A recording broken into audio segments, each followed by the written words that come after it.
ब्रह्मसूत्रम ब्रह्मसूत्र ग्रंथ में page number 668 और 668 पेज के ऊपर से 2 नंबर की पंक्ति है।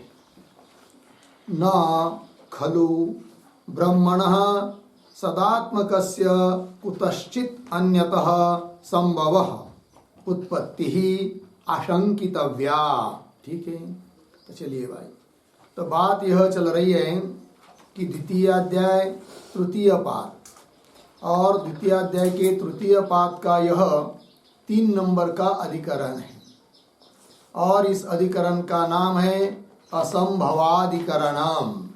ठीक है, और पूर्व पक्षी कहता है कि जैसे आकाश और वायु इत्यादि की उत्पत्ति होती है और उनसे और कार्य उत्पन्न होता है, अर्थात आकाश वायु कारण है और जो कारण होता है वह कार्य होता है, किसी से उत्पन्न हुआ रहता है। जैसे आकाश वायु के लिए कारण है, तो कारण हुआ आकाश, किंतु जो कारण है आकाश वह भी किसी से उत्पन्न हुआ है, ब्रह्म से उत्पन्न हुआ है। वायु तेज के लिए कारण है, तेज का कारण वायु, वायु भी किसी से उत्पन्न हुआ है। उस प्रकार यदि ब्रह्म भी कारण है, समस्त जगत का कारण ब्रह्म है, तो जैसा आकाश वायु आदि का कारण है किंतु वह आकाश भी कार्य है, उस जो इसका मतलब जो कारण होता है वह कार्य है, उत्पन्न हुआ रहता है। तो ब्रह्म भी यदि जगत का कारण है तो वह भी किसी से उत्पन्न हुआ है, ऐसा कहना चाहिए, ऐसा पूर्व पक्षी का अभिप्राय है। तो फिर सिद्धांति ने कह दिया कि नहीं, सद्रूप जो ब्रह्म है उसकी किसी से उत्पत्ति नहीं हो सकती है, नहीं होती है। क्यों नहीं होती है, हेतु दे रहे। तो वही अब इस अधिकरण का यह जो 9 नंबर का सूत्र है जिसका विचार कल हम लोगों ने किया था, उसका भाष्य बाकी था, तो उसका भाष्य का विचार अब कर रहे हैं। यहाँ तक इस सूत्र की पार्श्वभूमि बनाई, अर्थात अवतरण भाष्य हो गया कल तक। अब इस सूत्र का भाष्य देखते हैं हम लोग। तो वही पंक्ति है, न खलु ब्रह्मणः सदात्मकस्य कुतश्चित् अन्यतः संभवः नाम उत्पत्ति आशंकितव्या। थोड़ा सा अन्वय करते शब्दों का। सदात्मकस्य, उसके पीछे ब्रह्मणः, आगे कुतश्चित् अन्यतः संभवः उत्पत्ति, फिर शुरू में आइए न खलु, अंतिम में आशंकितव्या।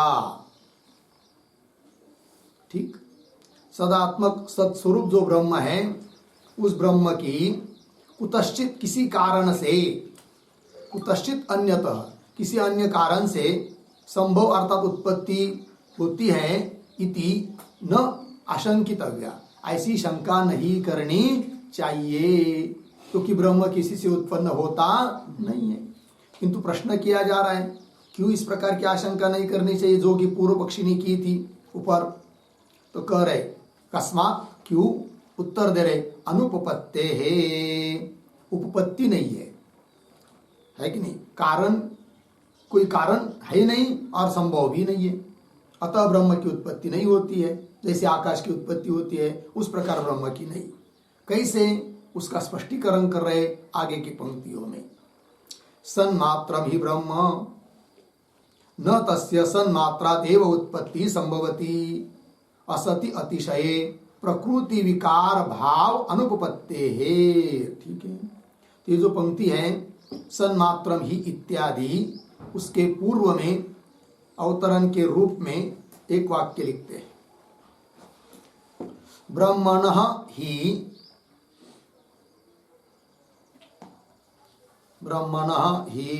कार्यत्वं ब्रुवता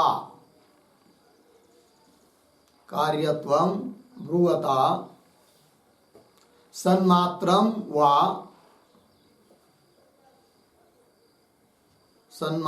वा सद्विशेषं वा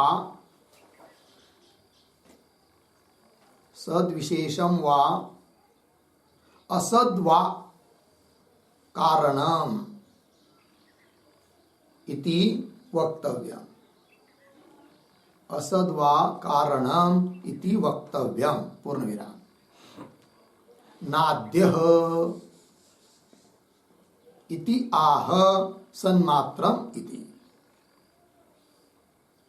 ठीक है, देखो भाई, अब सिद्धांती उस पूर्व पक्षी को पूछते हैं विकल्प करके, क्या कि ब्रह्मण ही कार्यत्वम ब्रुवता, ब्रह्म में कार्यत्व है अर्थात ब्रह्म कार्य है, इसका मतलब उसका कोई न कोई कारण मानना पड़ेगा।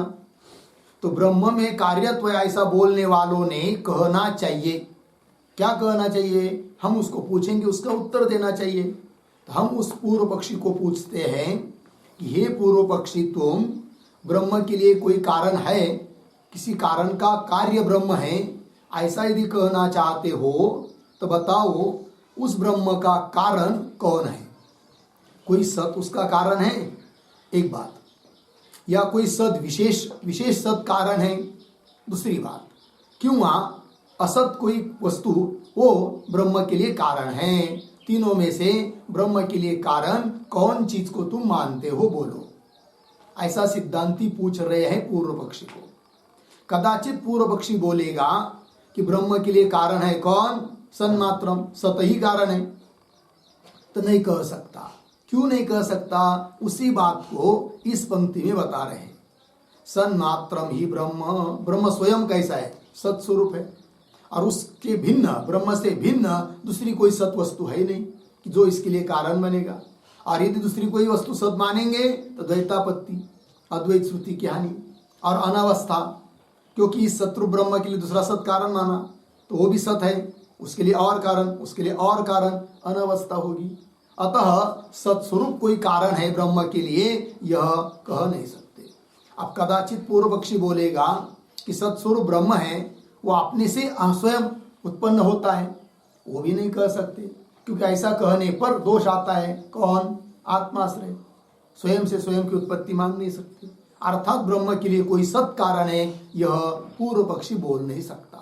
पंक्ति देखिए, सन्मात्रम ही ब्रह्म न तस्य सन्मात्रात् एव उत्पत्ति, तस्य सन्मात्रात् एव उत्पत्ति ही न।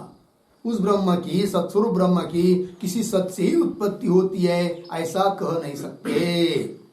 सन्मात्रात् एव उत्पत्ति ही संभवती, लग गया।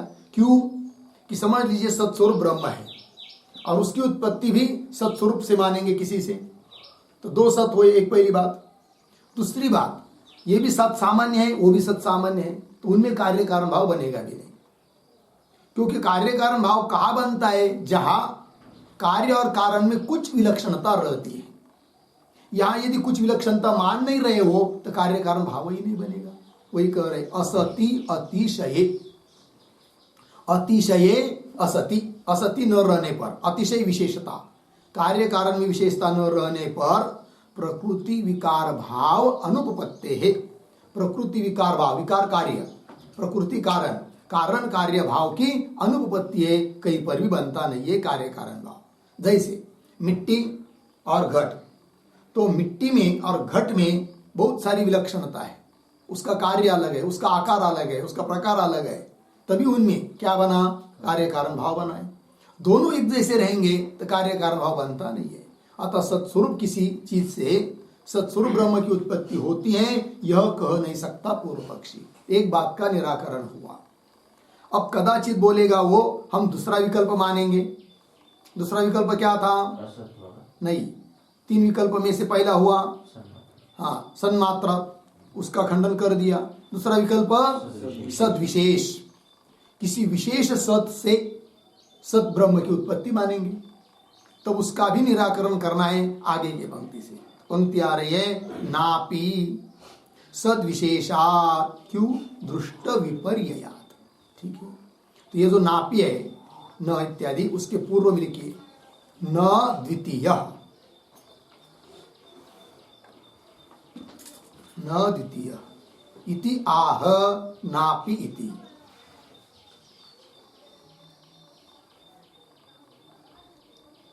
अर्थात दूसरा विकल्प भी, विकल्पों को लेकर भी कह नहीं सकता है पूर्व पक्षी। तो वही देखिए, नापि सद्विशेषात दृष्ट विपर्ययात, थोड़ा अन्वय, सद्विशेषात पीछे अपि न, क्यों, दृष्ट विपर्ययात, हेतु दिया।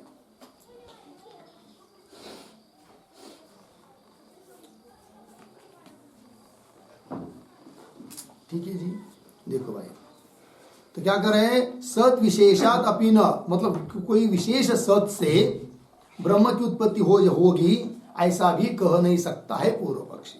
वही कह रहे, सद विशेषात अपि न, क्यों, हेतु दिया, दृष्ट विपर्ययात।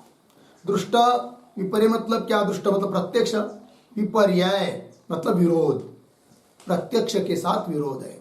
प्रत्यक्ष प्रमाण से ऐसा कहीं देखने को उदाहरण नहीं मिलता, क्या, कि विशेष से सामान्य उत्पन्न हो, ऐसा कहीं भी नहीं है।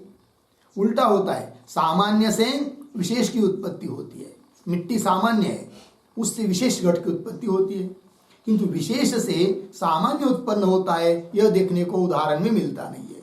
अतः किसी सद विशेष से सामान्य सद्रूप ब्रह्म की उत्पत्ति होगी, यह भी पूर्व पक्षी का कहना ठीक नहीं है। ये बात दुष्ट विपर्य, इसी दुष्ट विपर्य का स्पष्टीकरण कर रहे हैं आगे के पंक्ति में।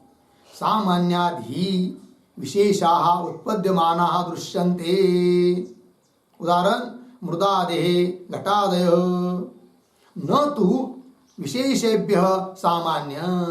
ठीक है, ये जो पंक्ति है सामान्याधि, उसके पूर्व में लिखिए एक छोटा सा वाक्य, दृष्ट विपर्ययम् एव साधयति,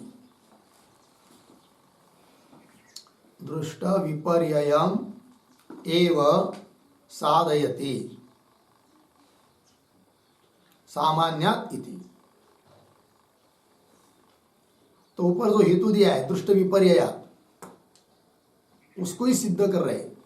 प्रत्यक्ष विरोध कैसा होगा, तब देखिए भाई, सामान्याद ही विशेषा उत्पद्यमानाः दृश्यन्ते, व्यवहार में सामान्य से विशेष की उत्पत्ति होती है ऐसा देखने को मिलता है। उदाहरण दे रहे, मृदादेः घटादयः, मिट्टी वगैरह सब सामान्य है, उससे क्या घटाधिक विशेष की उत्पत्ति होती है। मृदादे घटादयः अर्धविराम, न तो विशेषेभ्यः सामान्यम्, विशेषेभ्यः सामान्यम् उत्पद्यमानम् न दृश्यते। ठीक है ना, विशेषों से सामान्य की उत्पत्ति होती हुई देखने को मिलती नहीं है। अतः दूसरा जो विकल्प था कि सद विशेष से ब्रह्म की उत्पत्ति मानेंगे, वह भी पूर्व पक्षी कह नहीं सकता। ठीक है, आगे चलिए, नापि असतः, क्यों, निरात्मकत्वा, ये जो पंक्ति न अपि इत्यादि, उसके पूर्व में लिखिए छोटा वाक्य, न तृतीयः इति आह नापि इति, न तृतीयः,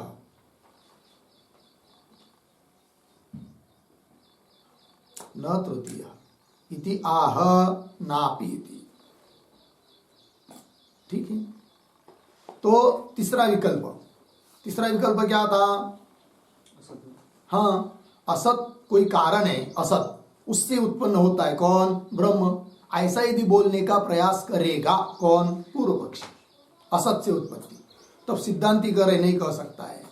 क्यों नहीं कह सकता, देखिए, न अपि असतः, असतः अपि न, क्या न, हाँ, ब्रह्मण उत्पत्ति न, ब्रह्मण संभव न, ब्रह्म की उत्पत्ति नहीं कर सकते हैं। क्या कारण, उत्तर दे रहे, हेतु दे रहे, निरात्मकत्वात्, जिस असत को तुम कारण मानोगे वो असत क्या चीज है, असत क्या है, शून्य, असत मतलब कुछ नहीं, अभाव, शून्य। वंध्यापुत्र से कोई वस्तु उत्पन्न हुई, या नर विषय नर श्रृंग से किसी चीज की उत्पत्ति हुई, ऐसा कोई उदाहरण दुनिया में देखने को मिलता है क्या, नहीं, क्योंकि वो स्वयं कैसे है, निस्वरूप है। तो जो जिसको कुछ स्वरूप ही नहीं है, ऐसे अभावात्मक जो असत शून्य वस्तु, उससे ब्रह्म की उत्पत्ति होगी, यह भी उसका कहना ठीक नहीं है, निरात्मकत्वात्। दूसरी बात, असत को कारण मानना, यह बात श्रुति से भी निषिद्ध है। श्रुति निषेध कर रही है। क्या निषेध कर रही है? आगे, कथम असतः सज्जायेत, ठीक है ना। तो कथम असतः इत्यादि के पूर्व में एक छोटा वाक्य, श्रुति विरोधाच्च, श्रुति विरोधाच्च अयं पक्षः, अयं पक्षः न संभवति, न संभवति इति आह कथम इति। ठीक है, इति आह कथम इति। श्रुति विरोधात्, श्रुति के साथ विरोध होने के कारण भी यह पक्ष, तृतीय पक्ष जो है कि असत से ब्रह्म की उत्पत्ति मानेंगे, तो तीसरा विकल्प भी संभव नहीं है। श्रुति निषेध करती है। क्या कहती है श्रुति? कथम असतः सत् जायेत, असतः सत् कथम जायेत, असत से सत की उत्पत्ति कैसी होगी? अर्थात नहीं होती है। और असत से सत की उत्पत्ति होने लगेगी तो व्यवहार में, दुनिया में फिर बहुत आसान हो जाएगा। किसी व्यक्ति को भी कोई भी चीज यदि बनानी है तो बस कुछ लाने की जरूरत नहीं है। मकान बनाना है, घर, तो ईंट पत्थर सीमेंट आदि कुछ लाने की जरूरत नहीं है, क्योंकि असत सबका अभाव तो है ही अपने पास, उसी से बन जाएगा। किंतु ऐसा होता नहीं है। कथम असत सज्जायत इति च आक्षेप श्रवणात्, ऐसा श्रुति ने आक्षेप भी किया है। अतः असत से भी उत्पत्ति नहीं मान सकते। कुल मिलाकर क्या सिद्ध हुआ कि ब्रह्म की उत्पत्ति मानने वाला जो पूर्व पक्षी है, युक्ति से के बल पर जो बोला था, उसका खंडन हो गया, क्योंकि उपपत्ति नहीं है, उसका कोई कारण संभव नहीं है। अतः ब्रह्म की उत्पत्ति नहीं है। तो ब्रह्म की उत्पत्ति नहीं है तो ब्रह्म कैसा हुआ? फिर नित्य हुआ, अनादि अनंत, ये बात है। अब आगे चलिए, स कारणम करणाधिपाधिपो न च अस्य कश्चित् जनिता न च अधिपः इति च ब्रह्मणः जनयितारं वारयति। ठीक है जी, ये जो है स कारणम इत्यादि, उसके भी पूर्व में एक छोटा वाक्य, ब्रह्म नोत्पद्यते, ब्रह्म नोत्पद्यते कारण शून्यत्वात्, कारण शून्यत्वात् नर विषाणवत्, नर विषाणवत् व्यतिरेकेन, व्यतिरेकेन घटवत्। आगे, अत्रत्यम हेतुम, अत्रत्यम हेतुम युक्त्या उपपाद्य, युक्त्या उपपाद्य श्रुत्या उपपादयति, श्रुत्या उपपादयति सकारणम इति। ठीक है, सकारणम इति अर्थ देखिए भाई। तो सिद्धांतियों का अनुमान है ब्रह्म नोत्पद्यते, ब्रह्म उत्पन्न नहीं होता है। हेतु दिया कारण शून्यत्वात्, कोई कारण नहीं है। कैसे? उदाहरण दिया नर विषाणवत्, और व्यतिरिक्त उदाहरण दिया घटवत्, है कि नहीं? तो घट में साध्य का अभाव है, हेतु का भी अभाव है, उस प्रकार व्यतिरिकी दृष्टांत हुआ। तो ये जो अनुमान है, इस अनुमान में जो हेतु दिया गया है, कौन हेतु? कारण शून्यत्व। तो अत्रत्यम हेतुन या हेतुम, यहाँ के हेतु को युक्ति से अभी तक सिद्ध किया कि कारण नहीं है, कारण शून्य है, सत कारण नहीं है, सद विशेष कारण नहीं है, असत कारण नहीं है, यह अभी तक बताया सिद्धांतियों ने युक्ति से। अब श्रुति भी बताती है कि सत्स्वरूप ब्रह्म के लिए कोई कारण नहीं है, अर्थात वो किसी का कार्य नहीं है। कौन? परमात्मा। ये बात श्रुति भी बता रही है। तो कौन है वो श्रुति? यही श्रुति है श्वेता श्वेतरोपनिषद की। क्या?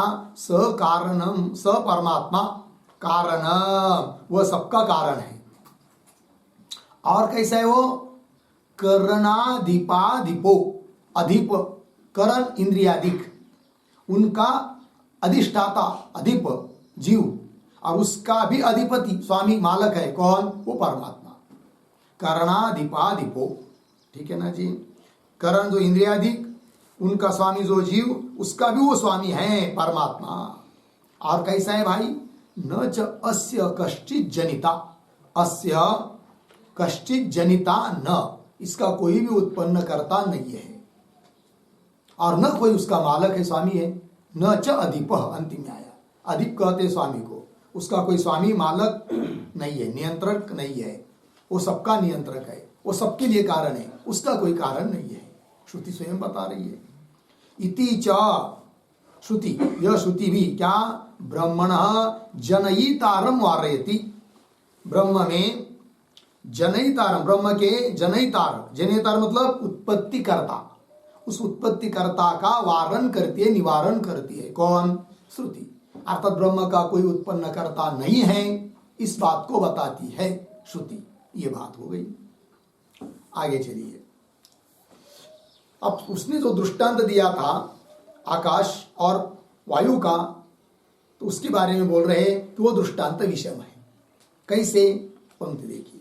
वियत पवनयोः पुनः उत्पत्ति प्रदर्शिता, न तु ब्रह्मणः सा अस्ति इति वैषम्यम, यही विषमता है। पंक्ति देखिए। वियत पवनयोः, वियत आकाश, पवन वायु, इनकी तो उत्पत्ति श्रुति ने साक्षात बताई है। तस्मात् वायु तस्मात् आत्मना आकाश संभूत, आकाश की उत्पत्ति, आकाशाद वायु, उत्पत्ति बताई है। तो पुनः उत्पत्ति प्रदर्शिता, दिखाई है।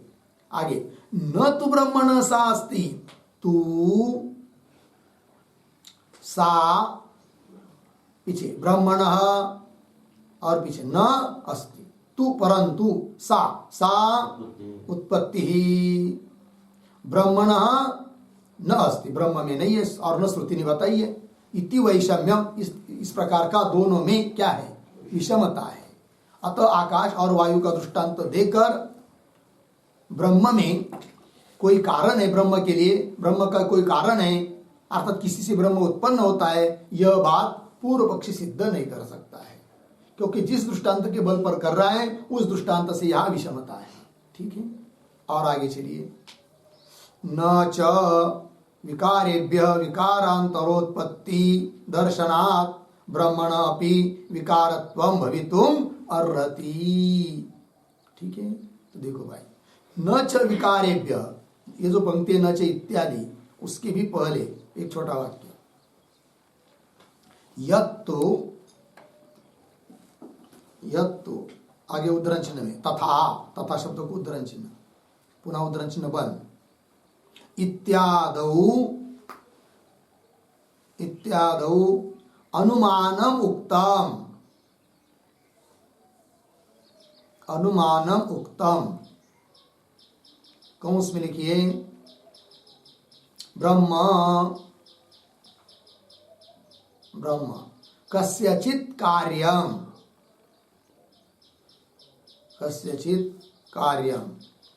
कारणत्वात् आकाशवत् कौंस बन तद्दूषयति न च इति, तद्दूषयते न च इति। ठीक है जी। देखो भाई अर्थ, यत्तु तथा इत्यादो अनुमानम उक्तम, तथा ये कहा है भाई। तो इसी 9 नंबर के सूत्र का जब भाष्य चालू हुआ था, तो पहला वाक्य समाप्त होने के बाद जो दूसरा वाक्य आया था, तथा विकारेभ्य इत्यादि, तो उस पंक्ति से एक अनुमान जैसा बताया था पूर्व पक्षी ने, तो उसका खंडन कर रहे अब न च इत्यादि पंक्ति से, भाष्य पंक्ति से। लेकिन क्या कहा था? तथा इत्यादि पंक्ति से पूर्व पक्षी ने एक अनुमान बताया था, उस अनुमान का भी क्या आकार था वो भी आपको अभी लिख के दिया। क्या? यत्तु तथा इत्यादो अनुमानम उक्तम। क्या अनुमान है? ब्रह्म कस्यचित कार्यम कारणत्वात् आकाशवत्। ये पूर्व पक्षी का अभिप्राय था। पक्ष ब्रह्म, साध्य कार्यत्व, कस्यचित कार्यत्व, और हेतु कारणत्व, दृष्टांत आकाश। ठीक है, तो ब्रह्म कस्यचित कार्यम, किसी कारण का कार्य है, कारण होने से आकाश की तरह। ये जो बताया था तथा इत्यादि पंक्ति से पूर्व पक्षी ने, उसका खंडन कर रहे अब न च इत्यादि पंक्ति से। तो पंक्ति देखिए, न च, न का अनुवाद में, विकारेभ्य विकारांतरोत्पत्ति दर्शना। विकार कार्य, कार्य से कार्य की उत्पत्ति देखने को मिलने के कारण है कि नहीं?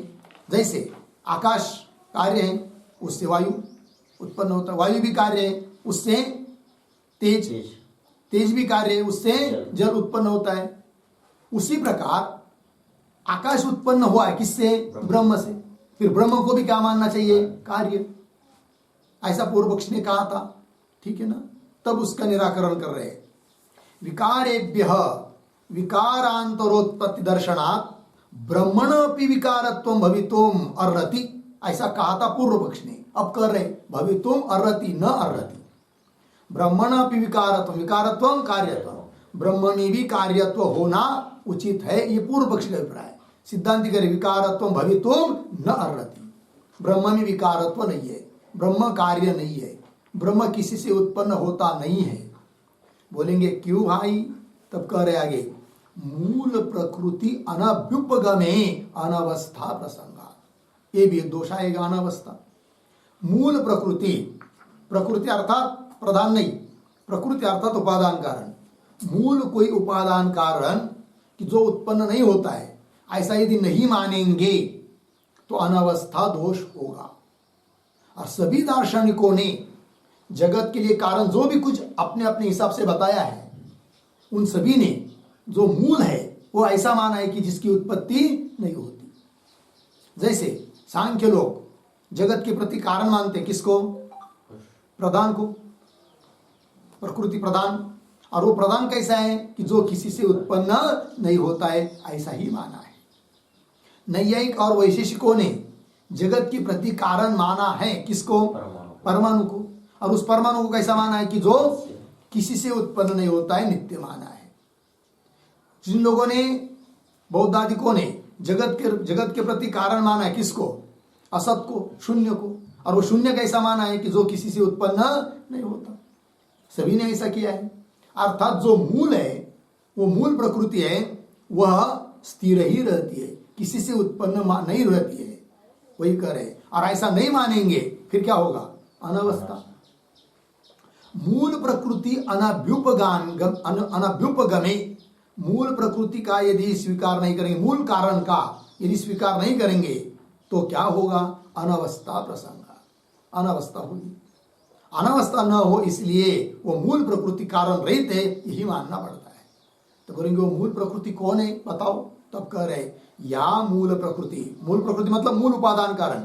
मूल विशेषण क्या बताता है कि मूल मतलब वो सबका मूल है, उसका कोई मूल नहीं है, उसका कोई कारण नहीं है, यह अर्थ। या आकाश मूल प्रकृति नहीं हो सकती, क्योंकि आकाश का भी कोई तो कारण है, वायु का भी कोई तो कारण है, किंतु ब्रह्म मूल है क्योंकि उसका कोई कारण नहीं। या मूल प्रकृति अभ्युपगम्यते तदेव, वही तदेव च नो ब्रह्म इति अविरोध। तदेव नो, न अस्माकम, न करता क्या है? अस्माकम। तो या मूल प्रकृति, जो मूल प्रकृति अभ्युपगम्यते स्वीकार की जाती है, तदेव, वही हमारे लिए ब्रह्म है। हमारी मूल प्रकृति कौन है? मूल उपादान कारण कौन है? ब्रह्म। इति अविरोध, अतः मूल जो ब्रह्म समन्वय है उसके साथ कोई विरोध नहीं आता है। जबकि पूर्व पक्षी का अभिप्राय क्या था? ब्रह्म की भी उत्पत्ति मानेंगे, ब्रह्म का भी कोई कार्य सिद्ध होगा, तो ब्रह्म में जो समन्वय किया है कि सभी जगत का कारण ब्रह्म है, वो सिद्ध नहीं होगा, क्योंकि उसका भी कारण हमने सिद्ध कर दिया। ये पूर्व पक्ष का अभिप्राय था। किंतु ब्रह्म का कोई कारण नहीं है, समस्त जगत का कारण ब्रह्म है, अतः उस ब्रह्म समन्वय के साथ कोई विरोध नहीं, इति अविरोध हो गया। चलिए, ये जो आया है ना अंतिम शब्द अविरोध, और सभी इस अधिकरण का सार बताने के लिए और अविरोध बताने के लिए थोड़ा सा दो तीन पंक्ति हम लोग एक टिप्पणी लिख लेते हैं। लिखेंगे, एवं कार्यत्व अनुमानस्य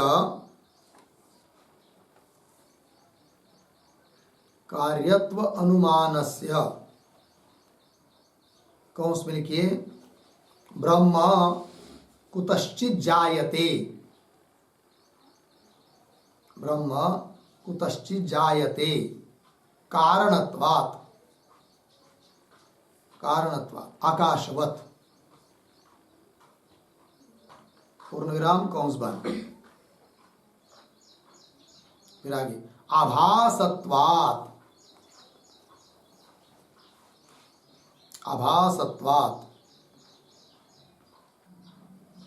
अर्धविराम, आगे जन्मश्रुतेः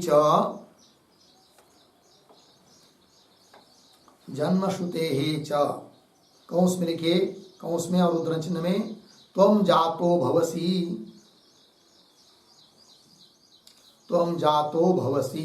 विश्वतो मुखः,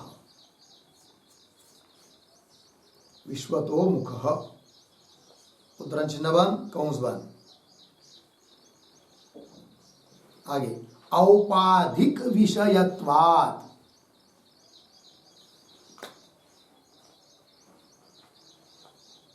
औपाधिक विषयत्वात्, कौंस में लिखिए, इस श्रुति का कार्य कारण के अभेद को लेकर,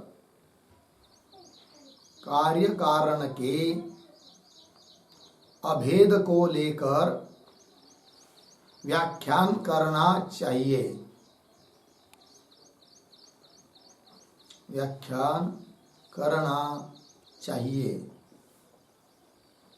कौंस बंद, ठीक है। और आगे अर्धविराम दे दीजिए, आगे अकार्यत्व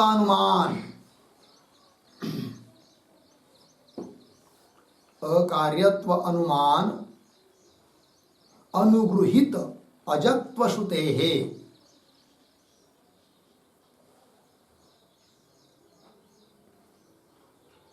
अकार्यत्वानुमान अनुगृहीत अजत्व श्रुतेः,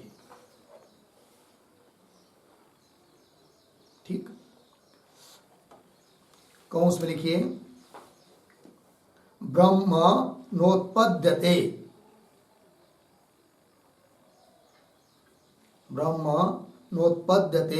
कारण शून्यत्वात्,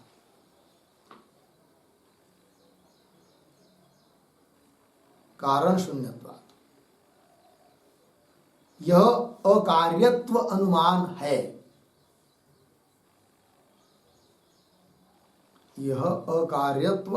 है, पूर्ण विराम, फिर आगे उद्धरण चिन्ह में, अनादि अनंत महतः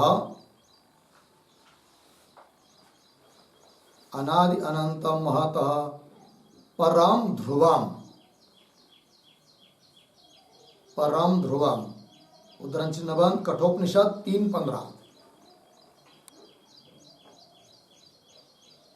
यह अजत्व श्रुति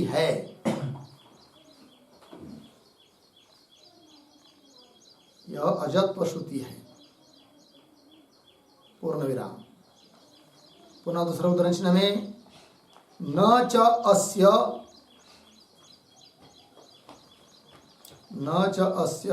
कश्चित् जनिता,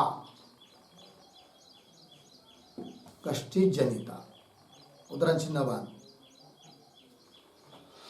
श्वेता श्वेतर 6:9, यह भी अजत्व श्रुति है, यह भी अजत्व श्रुति है, कंस बंद। आगे चलिए, बलीयस्त्वात्, बलीयस्त्वात् इतरस्याः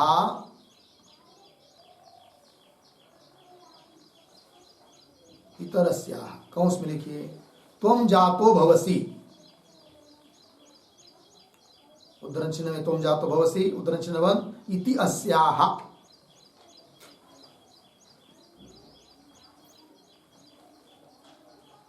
आगे कंस बंद, आगे तद अनुरोधित्वात्,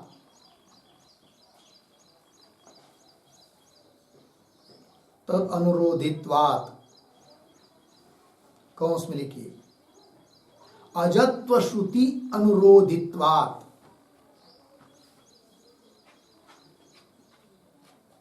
अजत्व श्रुति अनुरोधित्वात्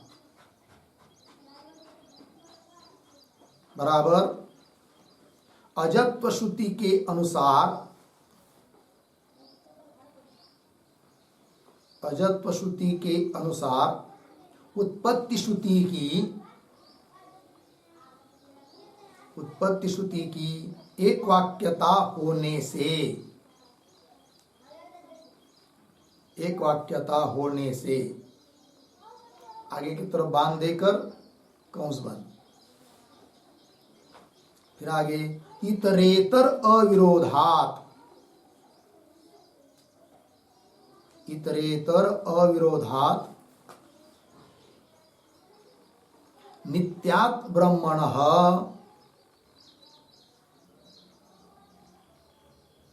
नित्यात् ब्रह्मणः जगत् सर्गं ब्रुवन्, जगत् सर्गं ब्रुवन् समन्वयः, समन्वयः संभवति इति, उद्धरण चिन्ह में अविरोधः, उद्धरण चिन्ह बंद, इति अनेन उक्तम, इति भावः, इति अनेन उक्तम, इति अनेन उक्तम इति भावः। ठीक है, देखो भाई अर्थ, तो देखिए, एवं कार्यत्वानुमानस्य आभासत्वात्, पहले हेतु, कार्यत्वानुमान आभास स्वरूप है, कौन है लेकिन वो कार्यत्वानुमान, तो आपको कंस में लिख के दिया, ब्रह्म कुतश्चित् जायते कारणत्वात्, आकाशवत्, पूर्व पक्षी का अनुमान है, इसको कार्यत्वानुमान कहते हैं, क्योंकि ब्रह्म को कार्यता, ब्रह्म कार्य है, इस बात को सिद्ध करने के लिए उस पूर्व पक्षी का यह अनुमान है, किंतु यह कार्यत्वानुमान आभास स्वरूप है, श्रुति से बाधित है, युक्ति से बाधित है और अनुमान से भी सत प्रतिपक्षित है, आभास रूप है, आभासत्वात्। अच्छा, फिर और आगे, जन्म श्रुते च औपाधिक विषयत्वात्, पूर्व पक्ष ने कहा था ना कि जन्म श्रुति है, कौन है वो जन्म श्रुति, वो भी लिख के दिया है, सब लिख के दिया, ढूंढने की जरूरत नहीं। त्वं जातो भवसि विश्वतोमुखः, ये जन्म श्रुति उत्पत्ति बताने वाली श्रुति है, और वो श्रुति कैसी है, श्रुति के बल पर पूर्व पक्षी बोला था कि ब्रह्म की उत्पत्ति माननी चाहिए, किंतु सिद्धांति कह रहे यह श्रुति औपाधिक विषय वाली है, उपाधिकृत जीवादि के लिए कह सब हो सकती है, ब्रह्म के लिए नहीं, वही लिख के दिया। और अर्थ में इस श्रुति का कार्य कारण के अभेद को लेकर व्याख्यान करना चाहिए, कार्य कारण का अभेद होता है, इस दृष्टि से वो श्रुति बोली है, श्रुति ने कहा है, न कि शुद्ध ब्रह्म की उत्पत्ति कह रही है श्रुति। ठीक है, ये हो गया। अच्छा, और आगे, अकार्यत्वानुमान अनुगृहित अजत्व श्रुते है कि नहीं, अकार्यत्वानुमान से अनुगृहित जो अजत्व श्रुति है, वो अजत्व श्रुते है बलियस्त्वात्, अंतिम आ गया है ना, वो अजत्व श्रुति कैसी है, बलवान है, क्योंकि उसको सहायक और भी है, कौन, अनुमान, कौन सा अनुमान, अकार्यत्वानुमान। अकार्यत्वानुमान कौन होता है भाई, वो भी लिख के दिया, कौन है वो, ब्रह्मानोत्पद्यते कारण शून्यत्व। ब्रह्म में अकार्यता को सिद्ध करने वाला यह अनुमान है। उससे अनुग्रहित उसको उसकी सहायभूत श्रुति अजत्व श्रुति। वो अजत्व श्रुति कौन है? अनादि अनंतम मत परम ध्रुवम। ब्रह्म कैसा है? जो अनादि है, अनंत है, मत तत्व से पर है और ध्रुव है कि नहीं, अड़ल है, ऐसा जो ब्रह्म है, यह अजत्व श्रुति है। और न अस्य कश्चित जनिता अस्य कश्चित जनिता न, ये जो अजत्व श्रुति है जिसको अनुमान की भी सहायता है, ऐसी इसका मतलब ये नहीं कि अनुमान की सहायता इसलिए वो बलवान है, वो स्वयं ही बलवान है, किंतु और भी सहायता मिल गई अनुमान की, इसीलिए वो बलवान श्रुति है। बलियस्त्वात्। और इतर जो श्रुति है अभी अभी बताई हुई, जो कि उत्पन्न बताती है ब्रह्म, है कि नहीं, कौन है वो? त्वं जातो भवसि। हाँ, इतरस्या त्वं जातो भवसि, ये जो श्रुति है, तो जो श्रुति बलवान है उसके अनुसार दुर्बल श्रुति को ले जाना पड़ता है एक वाक्यता करने के लिए। तो वही करे बलियस्त्वात् इतरस्याः त्वं जातो भवसि। ये इतरस्या ये श्रुति ये कैसी है? तद अनुरोधित्वात्, बलवान श्रुति के अनुरोधी है, उसके अनुसार चलने वाली है। तद अनुरोधत का मतलब अजत्व श्रुति के अनुरोधात, अर्थात अजत्व श्रुति के अनुसार उत्पत्ति श्रुति की एक वाक्यता की जाती है। और एक वाक्यता होने के कारण इतरेतरा विरोधात, इस श्रुति का उस श्रुति के साथ, उस श्रुति का इस श्रुति के साथ कोई विरोध नहीं है। जबकि पूर्व पक्ष ने विरोध दिखाया था कि एक जगह बता रहे क्या उत्पत्ति, एक जगह उत्पत्ति नहीं बताते, तो विरोध है, तो विरोध नहीं है। वही इतरेतर अविरोधात, विरोध न होने के कारण सिद्ध होता है ब्रह्म कैसा है? नित्य है कि नहीं। और उस नित्य ब्रह्म से ही समस्त जगत की उत्पत्ति होती है। स्वयं ब्रह्म किसी का कार्य नहीं है, अपितु सबका कारण है। नित्या ब्रह्मणा जगत सर्गम, जगत की उत्पत्ति होती है ऐसा कहने वाला जो समन्वय संभवती इति, यह बात बता दिया भगवान भाष्यकार ने अविरोध इत्यादि शब्द से। हो गया जी। चलिए, इसके साथ साथ यह 3 नंबर का अधिकरण पूरा हुआ और 9 नंबर के सूत्र का भाष्य पूरा हुआ। अब आगे चलते हैं 4 नंबर का अधिकरण। अधिकरण का नाम है तेजोधिकरणम। 4 नंबर का अधिकरण है। तो चलिए, प्रति अधिकरण की तरह इस अधिकरण के भी जो 6 अंग है उसको हम लोग लिख लेते हैं। तो 4 नंबर है, शीर्षक दीजिए तेजोधिकरणम। एक अधिकरण का यह सूत्र है। फिर उसके नीचे कंस में लिखिए तेजसः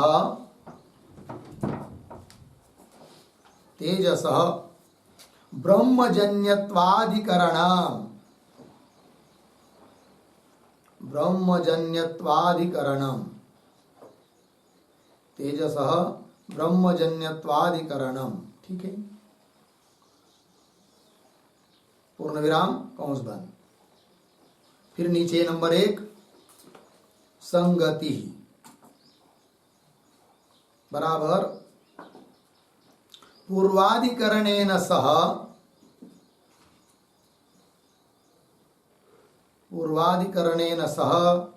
अस्य अधिकरणस्य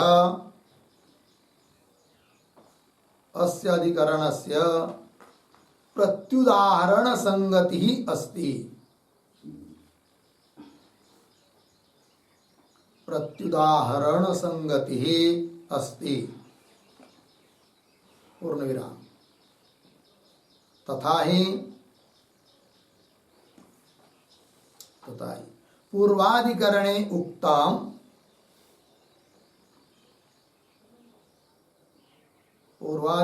उक्तम सामान्यस्य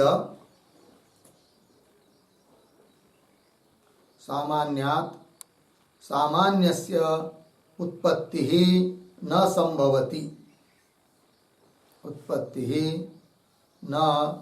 संभवति इति। अर्धविराम। तथा अस्तु, पूर्ण विराम। तथा अस्तु। पूर्ण विराम आगे किंतु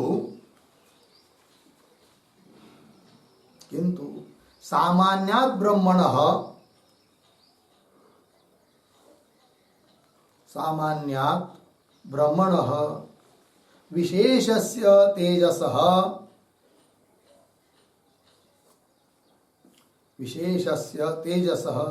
उत्पत्तिः संभवति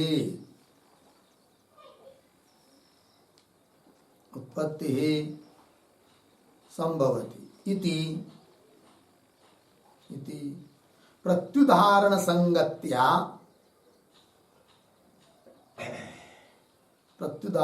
संगत्या इदम अधिकरणम आरभते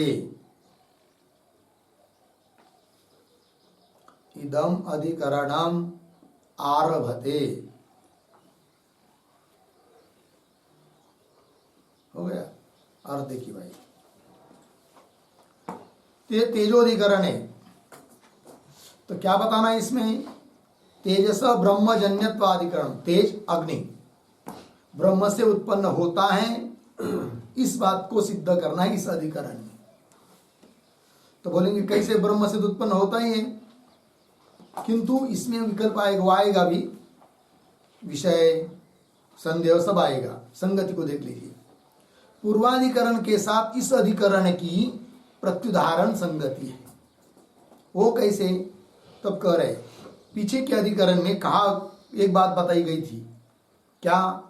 कि सामान्य से उत्पत्ति न संभवती, सामान्य से सामान्य की उत्पत्ति नहीं होती है। तो कह रहे ठीक है, तथास्तु, कोई बात नहीं, मान लो वो नियम को, हमको कोई दिक्कत नहीं है। सामान्य से सामान्य की उत्पत्ति नहीं होती है, किंतु सामान्य से विशेष की उत्पत्ति तो मानी है ना। तब हम भी कहेंगे सामान्य तुम्हारा ब्रह्म, सत्स्व ब्रह्म सबके लिए सामान्य है, साधारण है कि नहीं? उससे विशेष ऐसा जो तेज, उसकी उत्पत्ति हो जाएगी। फिर तो सामान्य ब्रह्म से तेज की उत्पत्ति हो सकती है। तो सामान्य से सामान्य की उत्पत्ति नहीं होती है, उसके विरुद्ध सामान्य से विशेष की उत्पत्ति होती है। तो प्रत्युदाहरण हो गए। तो वही करें, संभवती थी प्रत्युदाहरण संगत्या इदम अधिकरणम आरभ्यते। प्रत्युदाहरण संगति से इस अधिकरण का आरंभ किया जा रहा है। ठीक है, फिर आइए नंबर 2 पर, विषय बराबर तत्तेजो असृजत,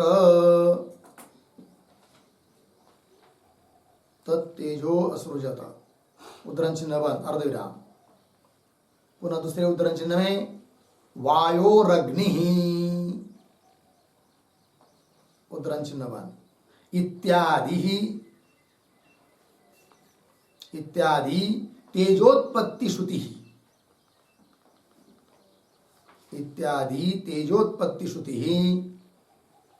अस्य अधिकरणस्य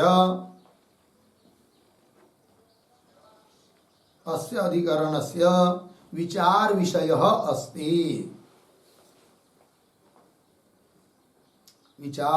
अस्ति। हो गया।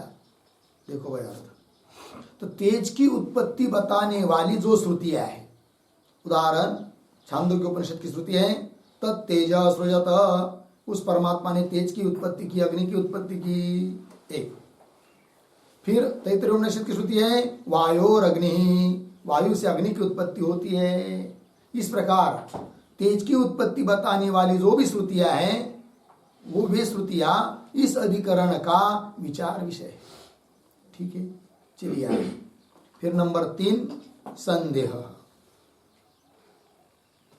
बराबर उद्धरण चिन्ह में तत्तेजो असृजत, उद्धरण चिन्ह बंद, तत्तेजो असृजत, उद्धरण चिन्ह। छांदोग्य 6:2-3 इति तेजसः सन्मूलकत्व प्रतिपादक श्रुतेः, सन्मूलकत्व प्रतिपादक श्रुतेः।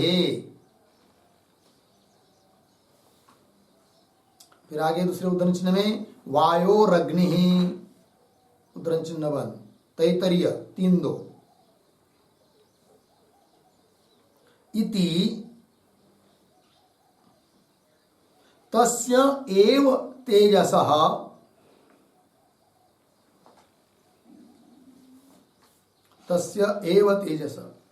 आगे वायुमूलकत्व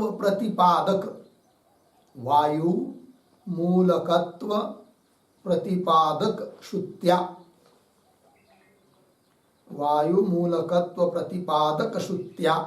सह विरोधः अस्ति न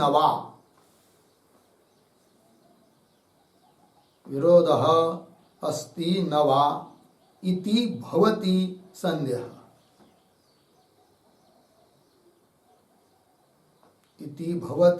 संदेहः। अर्थात तेजसः कारणं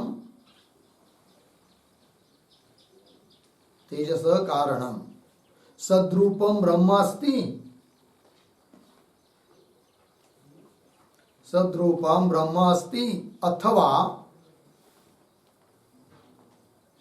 अथवा वायुरूपापन्नम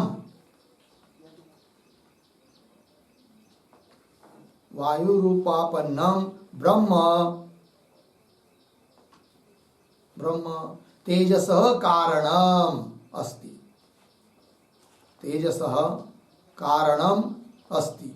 इति संशयः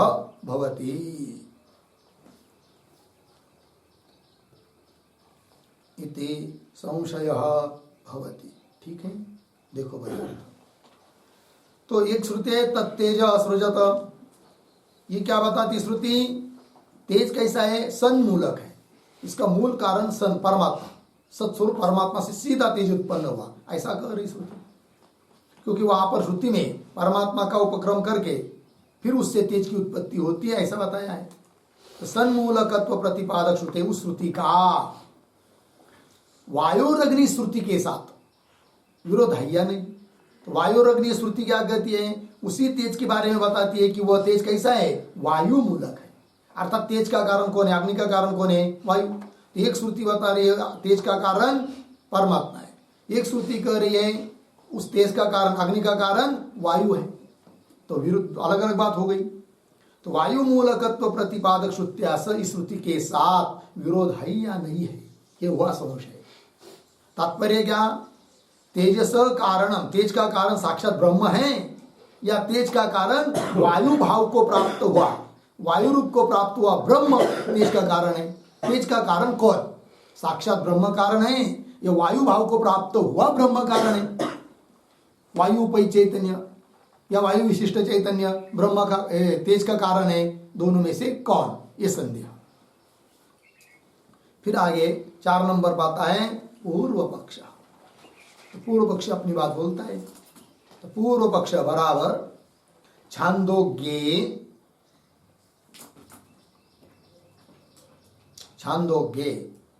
तत्तेजो असृजत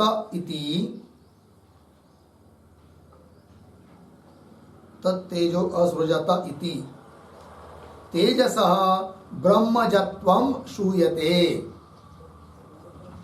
तेजसः ब्रह्मजत्वं श्रूयते। पूर्णविराम। तैत्तिरीय के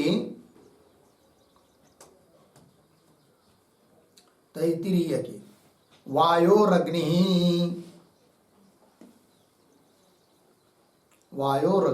इति वायुजत्वं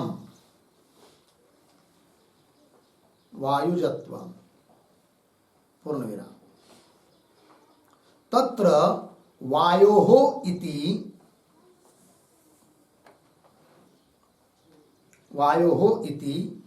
पंचम्याः अनन्तर्यार्थस्य अपि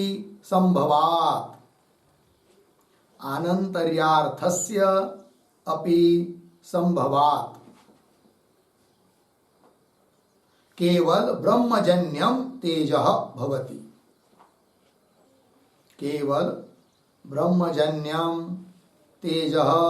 भवति। इति पूर्व पक्षः। इति पूर्व पक्ष हो गया। देखिए भाई पूर्व पक्ष क्या कहता है। पूर्व पक्ष बोल रहा है छांदोग्य उपनिषद में बताया है तत्तेज सृजत इति, इस प्रकार तेजस ब्रह्मजत्व सृजते, ब्रह्म से सीधा उत्पन्न होता है तेज, ऐसा कहा गया श्रुति ने। और तैत्तिरीय में वायोरग्नि इति, वायुजत्व वायु से उत्पन्न होता है अग्नि तेज, ये बताया तत्र उसमें। फिर कैसा करेंगे तो वायोरग्नि, यहां पर वायो हो जो पंचमी है, पंचमी भक्ति, उसके दो अर्थ हो सकते हैं। एक तो अनंतर्य अर्थ है, दूसरा उपादान कारण अर्थ है। किंतु यहां पर उपादान कारण अर्थ लेने की जरूरत नहीं, अनंतर्य अर्थ करेंगे। कौन कह रहा है? पूर्व पक्ष। फिर अर्थ क्या निकलेगा? वायु के अनंतर भले अग्नि उत्पन्न हुआ है किंतु किससे? साक्षात ब्रह्म से। अतः तत्तेज श्रुति के साथ विरोध नहीं आता है। किस श्रुति का? वायु और अग्नि श्रुति का तत्तेजो सृजत श्रुति के साथ कोई विरोध नहीं, एक देशी कर रहा है। क्योंकि वायु और अग्नि यहां पर पंचमी जो है वो अनंतर्य अर्थ में है, ऐसा अर्थ कर लेंगे। ठीक। तत्र वायो इति पंचम्याः, पंचमी का अनंतर्यार्थस्य अपि संभवात्, अनंतर्यार्थ भी संभव है। अतः केवल ब्रह्मजन्यम, केवल ब्रह्म से उत्पन्न है कौन? तेज। इतना ही कि वायु के बाद में किंतु उत्पन्न हुआ है ब्रह्म से, तो कोई बात नहीं, विरोध नहीं। ये कह रहा है यदि उपादान अर्थ करेंगे पंचमी का, तब अर्थ क्या होगा? वायु से उत्पन्न हुआ है तेज, अर्थात वायु उसका उपादान कारण है, तब दिक्कत आती है, तब विरोध होता है। किंतु पंचमी का अर्थ उपादान अर्थ नहीं, अनंतर्य अर्थ है, कोई विरोध नहीं, एक देशी।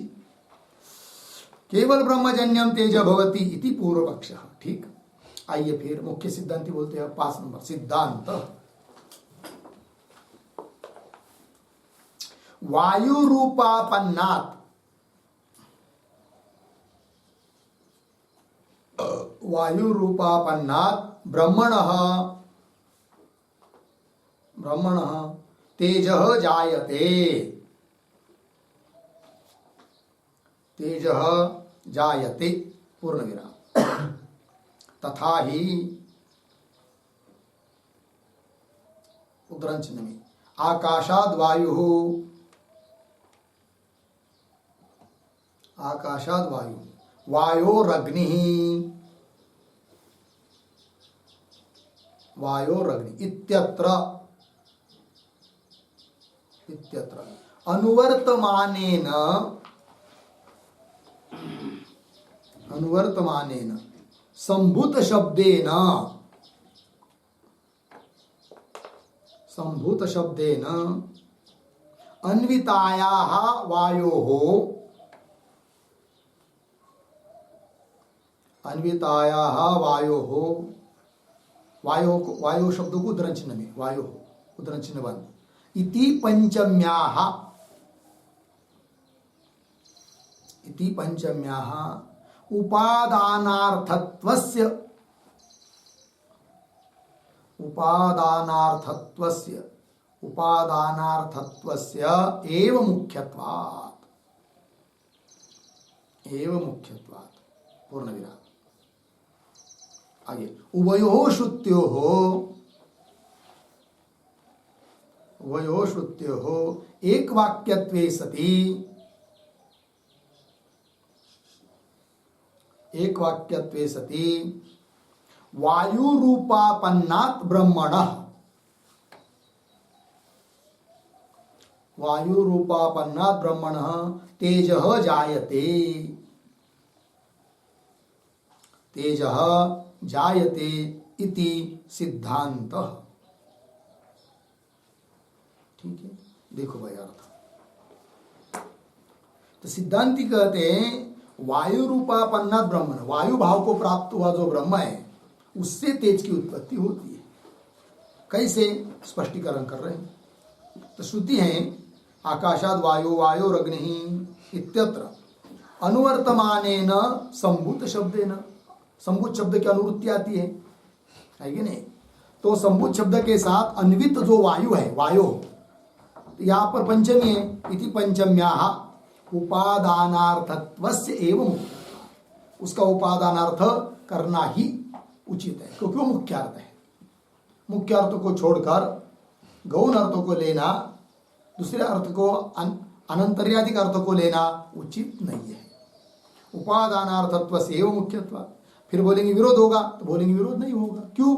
दोनों श्रुति की एक वाक्यता है। तो कह रहे उभयो श्रुत्यो एक वाक्यत्व सती, एक वाक्यता हो जाती है तो वायु रूपापन्न ब्रह्मण, वायु रूप से प्राप्त जो ब्रह्म है उस ब्रह्म से तेज की उत्पत्ति होती है, यह सिद्धांत। ठीक है, चलिए आगे। अंतिम 6 नंबर प्रयोजनम। ठीक है, प्रयोजनम बराबर तेजस साक्षात, तेजस साक्षात ब्रह्म कार्यत्व अकार्यत्व, ब्रह्म कार्यत्व अकार्यत्व प्रतिपादक श्रुत्योः, ब्रह्म कार्यत्व अकार्यत्व प्रतिपादक श्रुत्योः विरोधः अस्ति, विरोधः अस्ति पूर्णविराम। विरोधात्, विरोधात् श्रुतीनाम् अप्रामाण्यं विद्यते, श्रुतीनाम् अप्रामाण्यं विद्यते इति पूर्वपक्षे फलं भवति, इति पूर्वपक्षे फलं भवति पूर्णविराम। आगे सिद्धांते, सिद्धांते श्रुतीनाम अविरोधात्, श्रुतीनाम अविरोधात् प्रामाण्यं फलं भवति, प्रामाण्यं फलं भवति इति उभयोः फलभेदः अस्ति, इति उभयोः फलभेदः अस्ति।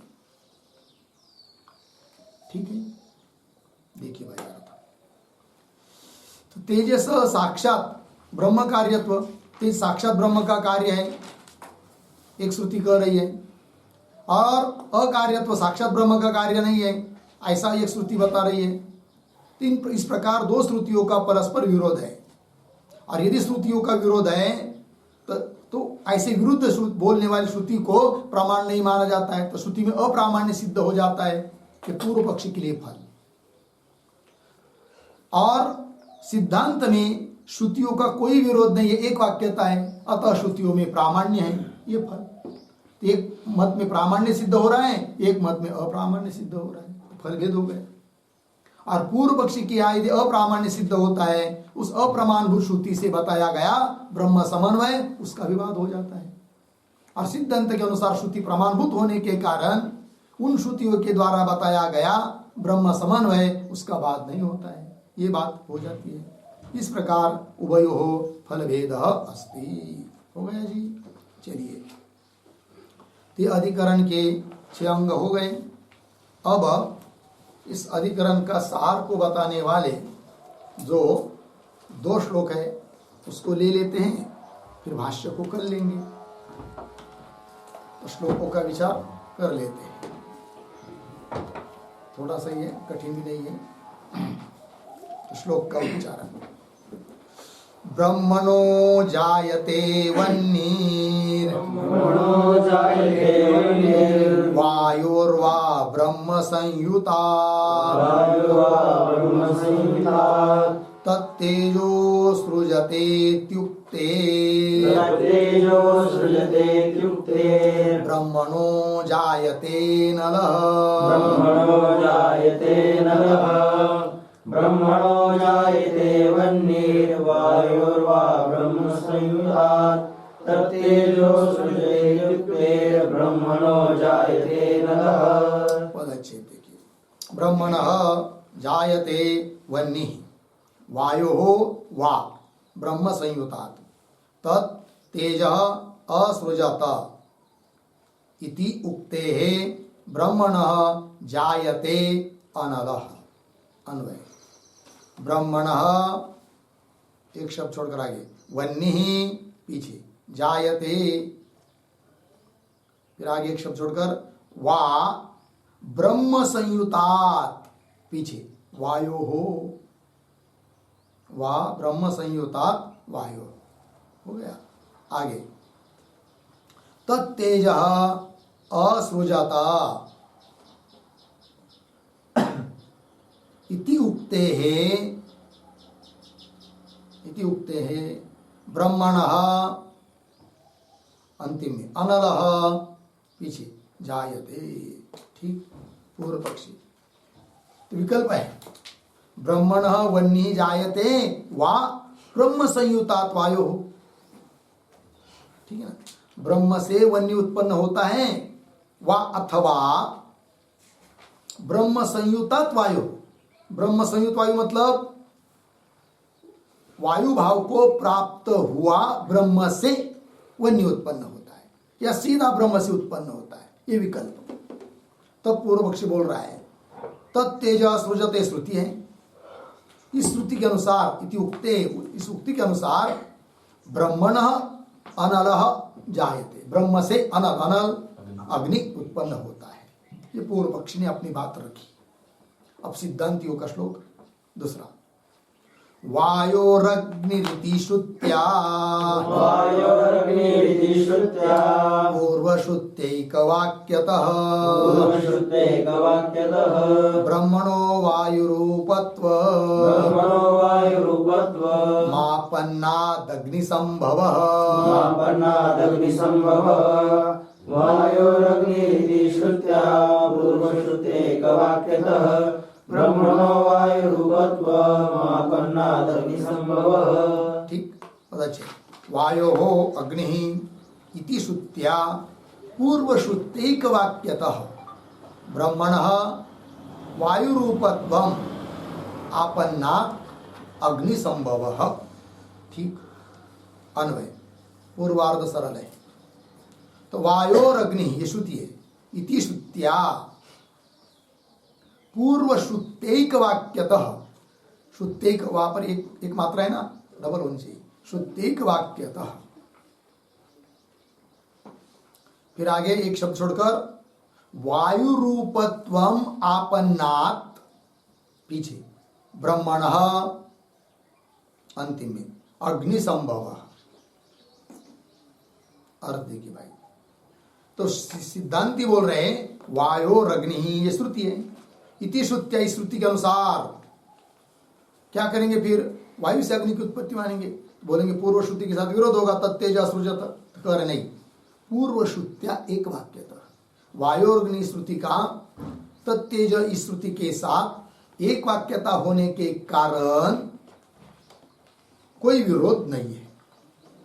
फिर किससे उत्पत्ति मानोगे अग्नि की, तो सीधा ब्रह्म से नहीं, तब करे वायु रूपत्वम आपन्नात् ब्रह्मण, वायु रूप को, वायु भाव को प्राप्त हुआ जो ब्रह्म, उस ब्रह्म से क्या अग्नि संभव, संभव उत्पत्ति, अग्नि की उत्पत्ति होती है कि नहीं। तो वायु भाव को प्राप्त हुआ जो ब्रह्म है उससे अग्नि की उत्पत्ति होती है, ऐसा हम मानते हैं।